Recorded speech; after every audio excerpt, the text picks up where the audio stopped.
Bom dia, hoje é dia 24 de novembro de 2023, estamos aqui para mais um Ouriço Podcast Macro, na Faria Lima, hoje um dia mais cinzento aí, antes do final de semana, e ao meu lado, como sempre, Marcos Demarque, e também hoje aqui para falar sobre o tema principal do nosso podcast, o mercado de ações e perspectivas para a Bolsa de Valores, o nosso analista de ações, Luiz Azevedo. Bom dia, Luiz. Bom dia, Cavalo. Bom dia, Marcos. Bom dia, então vamos lá.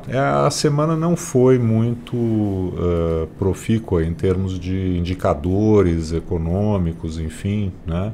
E nesse sentido queríamos dar o destaque para aquilo que de fato, né, vem sendo o ponto positivo aí ao longo do mês de novembro, que é a recuperação do mercado de ações, né? O mercado de ações, né, Luiz, ele está subindo aí 2 dígitos no mês, né? Sim, a bolsa acumula alta de 11%, se a gente olhar o Ibovespa, o Small também está nessa magnitude. E isso vindo de outubro, né, quando a gente estava ali com uma alta muito pequena, né, em termos do acumulado do ano, e a bolsa conseguiu, né, ao final, ou pelo menos até aqui em novembro, bater o seu principal adversário, né, vamos dizer assim, do ponto de vista dos investimentos, que é o CDI, né, ficou acima até do CDI. E a gente sabe que é o lugar do mercado onde confluem, né, tendências macroeconômicas, mas também aspectos microeconômicos das empresas, o lado técnico do mercado. É um pouco sobre isso que a gente quer conversar aqui, né? Marcos, só para dar o pano de fundo, né, nós também temos tido um ano bastante desafiador e mais recentemente, né, aquela espada, pelo menos do juro longo americano, parece que saiu um pouco aí da cabeça do mercado, né? Acho que nas últimas 2 semanas aqui a gente tem comentado, né, esse alívio importante que a gente observou lá fora nas taxas mais longas de juros, né? Esse movimento continuou essa semana, né? É uma semana bem mais fraca lá fora. Você tem aí o feriado de ação de graças que aconteceu ontem nos Estados Unidos, então é uma semana praticamente morta lá fora, mas no final das contas os juros meio que confirmaram um novo patamar, né, que a gente já estava vendo, alguma coisa de perto de 4,5, pouco mais, pouco menos, né, a taxa de 10 anos.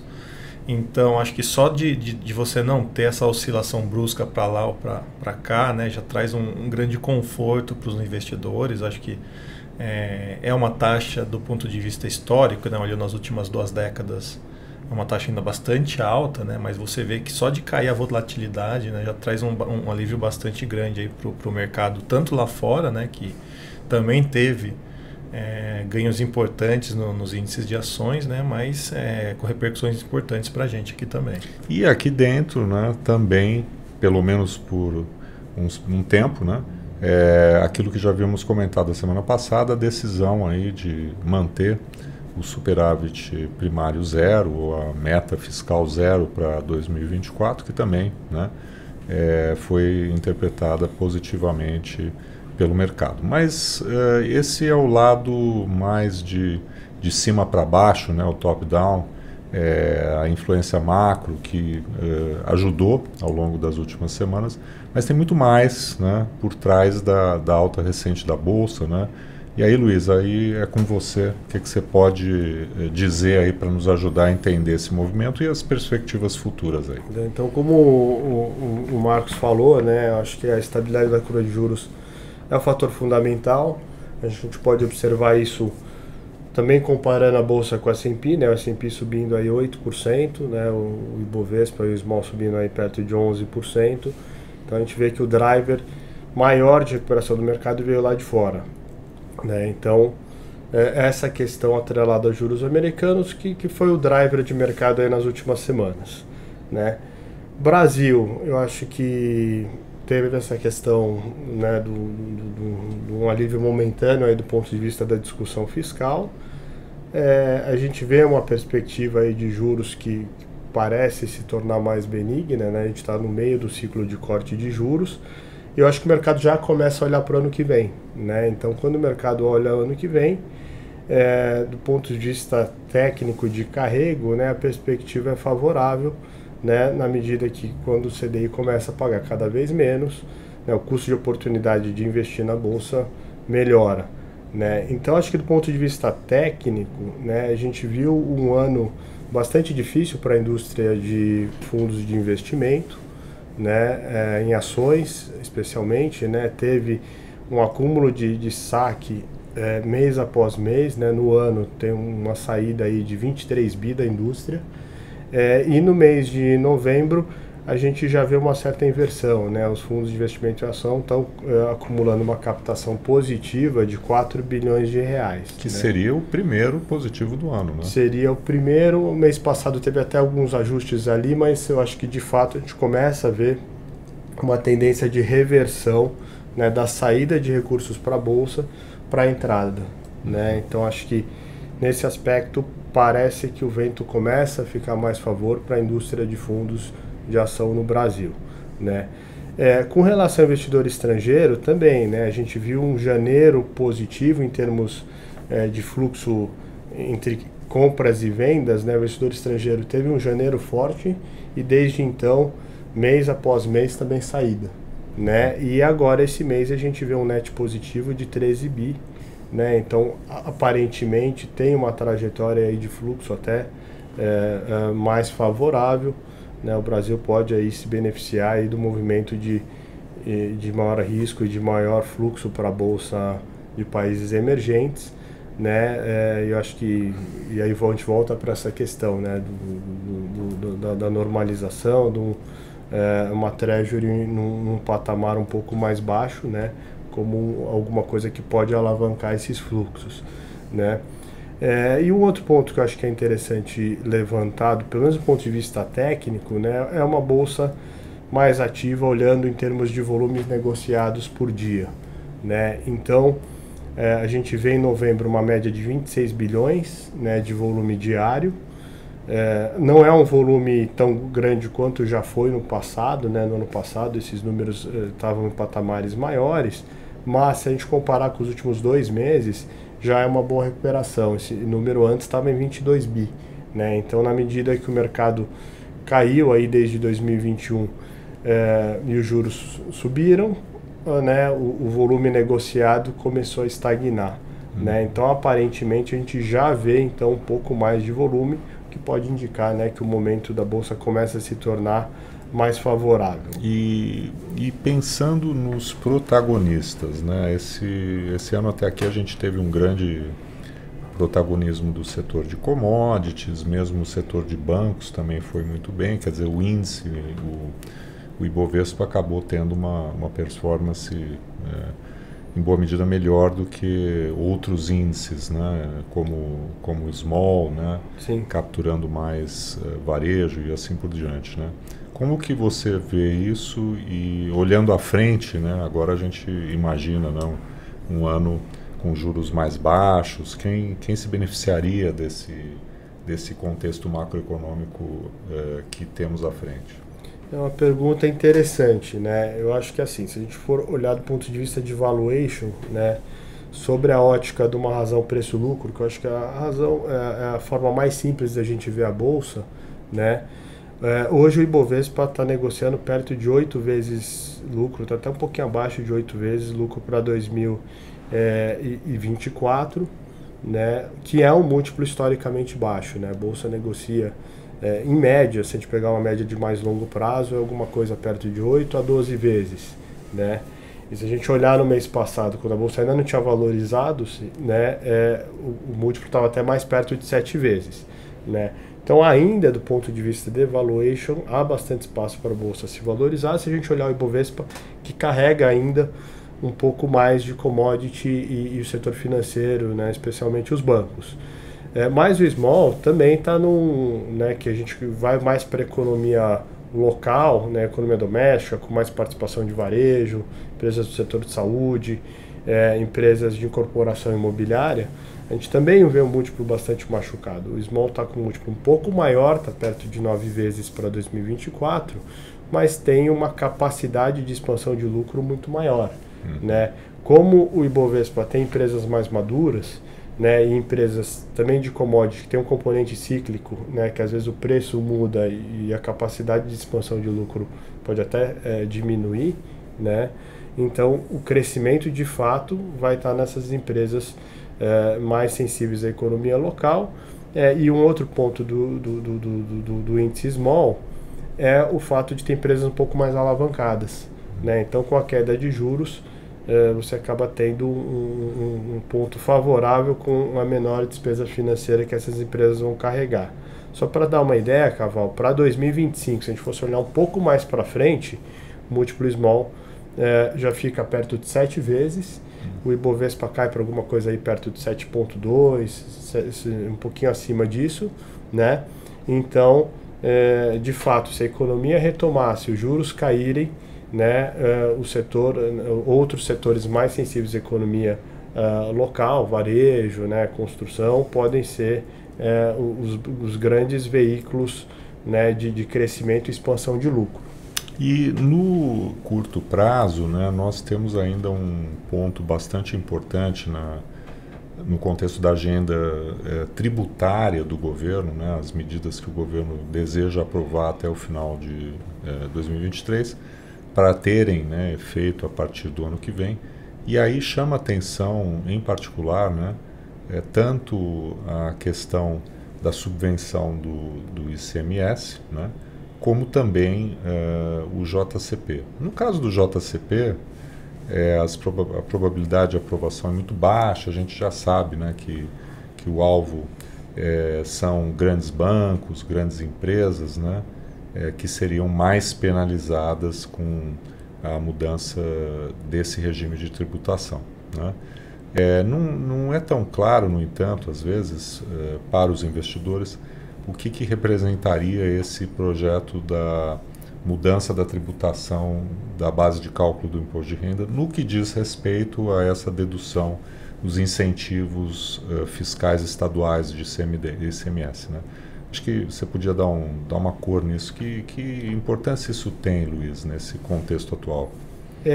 No caso da JCP, o benefício é mais amplo, né? Então toda empresa que tem um determinado patrimônio, né, ela pode deduzir da base fiscal uma parte da distribuição que ela faz, né, em forma de dividendos, ela pode tornar via o juro sobre capital próprio.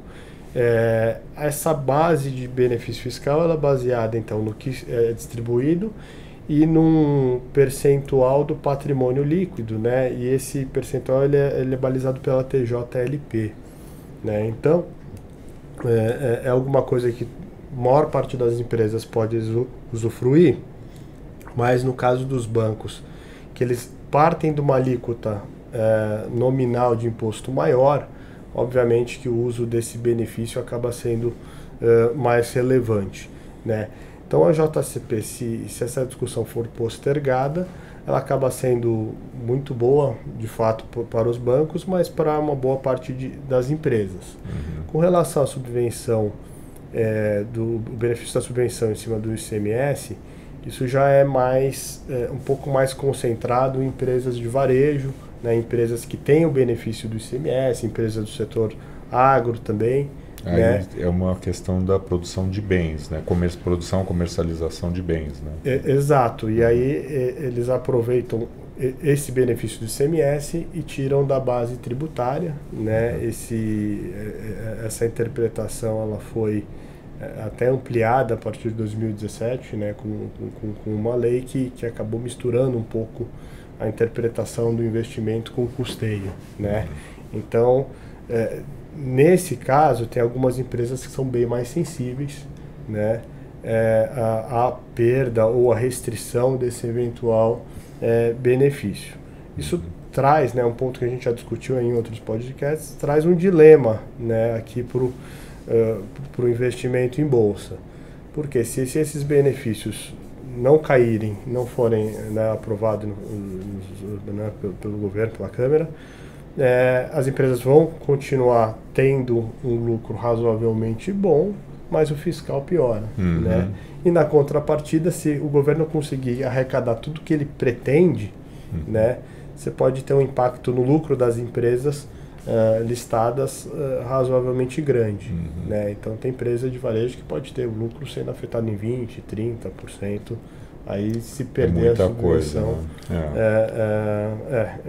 nesse caso. Ô Luiz, eu queria puxar um pouquinho ainda para um ator muito importante, talvez o principal, né, da Bolsa Brasileira, né, que é a Petrobras, né, que a gente começou o ano, né, com uma expectativa, né, de que eventualmente poderia ter algum grau maior de interferência, né, na condição da precificação do combustível, teve vai e volta, mas no final das contas acabou sendo até que uma gestão relativamente bem racional, né, do preço do combustível, né, e a ação da Petrobras teve um desempenho relativamente muito bom ao longo do ano, né. E essa semana a gente teve novidades, né, o plano de investimento e de que forma você está olhando, assim, dado que já foi um ano bom, né, continuaremos a ter uma boa perspectiva para a Petrobras, mesmo com essas notícias mais recentes, plano de investimento, a ideia de que eventualmente o governo pode pressionar um pouco mais para alterar a precificação do preço do combustível. Como que você está vendo? E antes disso, Luiz, eu ia só pedir para o Marcos, ele estava há pouco mencionando os dados de produção de petróleo aqui no Brasil, exportação, que são muito impressionantes nesse contexto. Né? Sim, o que chama muito atenção, pelo menos numa análise preliminar que eu estou fazendo ali, é que se você pegar de todos os países que produzem pelo menos 1 milhão de barris dia de petróleo no mundo, né, o Brasil foi o que teve o maior crescimento nos últimos 2 anos, mais de 30% de aumento da produção. E em breve, em questão de poucos anos, nos tornaremos 4º ou 5º maior produtor de petróleo do mundo. Né? E olhando especificamente 2023, né, o que me chamou muito a atenção, os dados aí, é que a gente tem tido, né, ao longo dos últimos anos, até mesmo antes da pandemia, um aumento bastante significativo da produção do petróleo, do petróleo cru, mas de repente, né, de abril, maio para agora, a gente teve um salto de quase 10%, né, na produção total, o que está se destacando não só em termos da produção, mas de contribuição, né, para o setor externo, né, nossas exportações em cima de petróleo, né, tem ganhado muita importância na pauta. Então, acho que isso contribui, né, também para essa perspectiva e também olhando o que foi o ano, né, para a Petrobras, um aspecto muito importante da análise, né Luiz? Acho que sem dúvida. Acho que o que aconteceu com a Petrobras foi que pós-eleição, realmente o investidor ficou muito preocupado com relação ao futuro da companhia. Então a empresa ela virou o ano realmente em patamares de preço muito baixos, né? Se a gente somar, né, então uma empresa que estava com uma expectativa muito machucada, né, com um ambiente em que o preço do petróleo se sustentou em bons patamares esse ano, né, ele rodou aí na casa de $85, em alguns momentos até acima disso. E a Petrobras teve uma execução razoavelmente boa, né? A produção, como você falou, Marcos, realmente tem surpreendido do lado positivo, né? Então você teve um contexto muito bom, resultado ajudando e a realidade, né, é muito melhor do que a expectativa, né? E aí, então isso se alinha ao quê? A uma política de preço de combustíveis que não foi a mais lesiva para a companhia, né? E agora, né, e uma materialização de uma distribuição de dividendos muito forte, né? Então, se a gente observar, né, a empresa está gerando bastante caixa e está distribuindo bons dividendos, né? Então, acho que o grande driver de precificação da Petrobras ficou a questão do dividendo. Ela surpreendeu no começo do ano, até com uma distribuição um pouco maior do que o mercado havia projetado, mas o mercado tem uma projeção, né, de retorno de dividendos em 2 dígitos médios, aí mid-teens, na casa de 14%, 15%. Agora, eu acredito, está vendo nesse momento, né, o resultado de um redirecionamento da Petrobras, né, frente ao que prevaleceu, né, até o governo Dilma, em que a empresa voltou a focar, né, em exploração e produção, né, e nesse sentido deixou, né, de fazer aquele leque mais amplo de gastos em refinarias, enfim, que a gente sabe não deu certo e afetou, inclusive, a empresa do ponto de vista da sua estrutura patrimonial, né? À luz disso, né, houve muita expectativa do mercado para a divulgação de ontem, né, do plano de investimentos. E como que você viu aí o plano que chegou aí a um investimento acumulado aí nos próximos anos acima de 100 bilhões de dólares? Exatamente. Então, um outro driver, eu acho que chamou a atenção do mercado era o plano de investimento, né? Então, tinha algumas dúvidas com relação à política de combustível, que até o momento a gente pode dizer que tem sido uma surpresa positiva. E ontem a Petrobras divulgou o plano. O plano que a Petrobras divulga é olhando um horizonte de 5 anos. Então ele compreende 2024, 25, 26, 27 até 2028. Né? De fato, né, eu acho que o plano ele não foi tão positivo, se a gente comparar principalmente com o plano anterior de um ano atrás. Por quê? Eu acho que o primeiro ponto é o aumento do capital investido. Então, antes o orçamento era 78 bilhões de dólares, né, por 5 anos que começavam agora em 2023, e esse valor foi aumentado para 102 bilhões. Desses 102 bilhões, tem 11 bilhões ainda que estão condicionados a estudo de viabilidade, ou seja, a gente não tem uma certa assertividade para saber se eles de fato vão ser aprovados ou não, né? Mas a maior parte desses investimentos são atrelados a refino e investimentos em baixo carbono, né?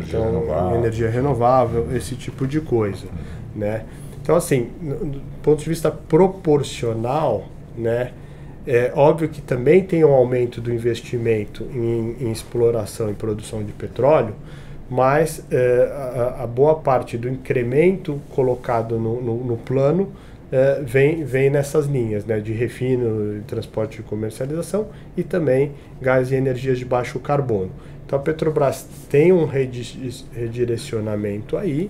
Óbvio que a gente não tem uma visão clara com relação ao retorno que esse investimento vai trazer de fato, mas sempre traz um pouco a preocupação do mercado, né? O mercado, de certo modo, já tinha um pouco esses 100 bilhões na conta, né? Um número que foi sendo discutido aí nas últimas semanas. Então, de certo modo, a gente pode dizer que o número não trouxe tanta surpresa, tá?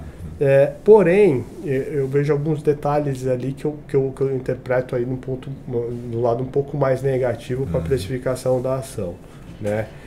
Primeiro ponto na questão ligada a dividendos, né? Se a gente pegar o que tem colocado de dividendo no novo plano, né? Antes o plano contemplava aí 65 bilhões de dividendos aí mais ou menos para ser distribuído, né? Agora o dividendo cai para casa aí na casa de 45 bilhões, talvez alguma coisa aí perto de 50 bilhões, né? Por quê? Porque a política de dividendo também ela foi alterada aí alguns meses atrás, né? Antes a Petrobras distribuía 60% do fluxo de caixa menos investimento, esse valor caiu para 45%. Tem a possibilidade de alguns dividendos extraordinários, que eu acho que é o grande ponto que o mercado tem prestado atenção. Ainda há uma perspectiva do dividendo extraordinário sendo pago no começo do ano que vem, mas na hora que a gente olha esses 45 a 50 bilhões de dólares sendo pagos em 5 anos, você tem um yield médio para os próximos 5 anos entre 9% e 11%. É bom? Ainda é bom, né? Se a gente assumir que a própria Selic vai cair, pode chegar a um dígito alto, a remuneração da Petrobras não dá para dizer que tem um yield ruim. Porém, já não é aquele yield espetacular, já não é um yield de 2 dígitos, né, com 15, 16, 17%. Então, de fato, né, a perspectiva de dividendo caiu por conta do orçamento já contemplar um dividendo menor, um investimento maior e a própria ação ter se valorizado aí ao longo do ano, né? Outro ponto que chama atenção no plano de CAPEX, né, é que a Petrobras coloca um preço do petróleo maior no médio e longo prazo, né? Então, de certo modo, o que a gente poderia ter de uma gordura aí, de uma surpresa positiva do preço do petróleo, já diminui um pouco. Então, né, começa a reduzir um pouco a margem de erro da companhia, e um preço do petróleo maior no médio e longo prazo também pode facilitar viabilizar projetos de maior risco, né? Então, eu acho que na margem foi um pouquinho mais negativo o plano, materializou-se os 100 bilhões. Há uma chance para quem quer olhar o lado cheio do copo desse valor não ser todo desembolsado, até porque a empresa tem investido menos do que o plano coloca no papel.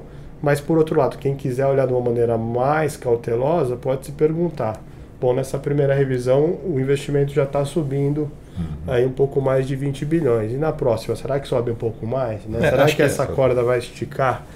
Eu acho que vale destacar que, dentro da lógica do novo PAC, né, que o governo vem vendendo aí, né, para todo mundo, né, os números da Petrobras em termos de investimento entram. Né? Então, assim, o governo tem esse incentivo a inflar o número, mesmo que lá na frente, em algum momento, ele não se realize na plenitude. São quase que 500 bilhões de reais, né? Então realmente uma soma muito expressiva. E um ponto interessante é que para 2024, em princípio, o plano não traz também tanta alteração, né? Até a produção de petróleo para o ano que vem até sobe um pouquinho em relação ao plano anterior, né? No médio prazo, que depois de 25 que ele começa a ficar um pouquinho mais esquisito, a produção até cai um pouquinho em relação ao plano anterior, né? Então, para 24 ainda parece que a Petro deve ter um ano de resultado razoavelmente bom. O plano de CAPEX não tem uma alteração assim muito mais sensível, né? Mas realmente de médio prazo, olhando 25, 26, assim, você começa a ter um risco um pouco maior do investimento começar a crescer de uma maneira mais forte, a geração de caixa passível de distribuição de dividendo, né, ficar um pouco mais apertada. E obviamente que, como o mercado antecipa, olhando para daqui para frente, né, uma coisa que o mercado pode olhar com uma certa atenção. Tá legal. E para a gente encerrar, vamos falar então de 2024. O que a gente pode esperar, né, dentro desse cenário macro mais favorável aqui, com queda de juros, crescimento econômico, né, talvez mais lento do que desse ano, tem o agronegócio que não deve repetir, né, aquele crescimento espetacular que teve em 2023, mas como que você está vendo aí prospectivamente a Bolsa em 2024? Como eu falei, né, olhando em termos de valuation, né, eu acho que a Bolsa ainda está bastante descontada em termos de potencial, expansão e recuperação de resultados, vis-à-vis ao múltiplo que ela vem sendo negociada, né? Eu acho que é bom, eu queria chamar a atenção um pouco para os resultados, né, do terceiro trimestre. Eu acho que na margem eles foram ainda fracos, né? Teve alguns setores com resultados bastante pressionados, como o caso de varejo, o setor de siderurgia, mas tem alguns sinais ali um pouco mais encorajadores. Por exemplo, né, o setor de bancos, né, a gente começa a ver que o pico de inadimplência ficou para trás. A gente começa a ver uma mensagem de uma retomada cautelosa em volumes de crédito. Então parece que o pior já passou, né? Então, se a gente imaginar, né, um ambiente em que a gente pode estar no fundo do poço em relação a resultados, né, se a gente tiver uma economia crescendo um pouco mais, juros, né, um nível de patamar de juros um pouco menor, eu acho que dá para ter uma visão mais construtiva quanto à expansão de resultado para 2024. No que se tange a commodities, a gente viu aí um viés mais positivo para a Vale, né, na medida que o preço do minério atingiu aí perto de $130. As preocupações com China ainda estão no radar, mas já são muito menores do que foram aí há 6 meses atrás. A gente viu uma série de corretoras fazendo revisões positivas para a Vale. Né? Para os bancos, eu acho que o Itaú mantém uma excelência operacional, mostrou no resultado, né? Negocia 7,8 vezes lucro 2024, ainda é baixo, então ainda tem espaço para se valorizar, o nível de rentabilidade num patamar extremamente alto e uma perspectiva de dividendo crescente. Né?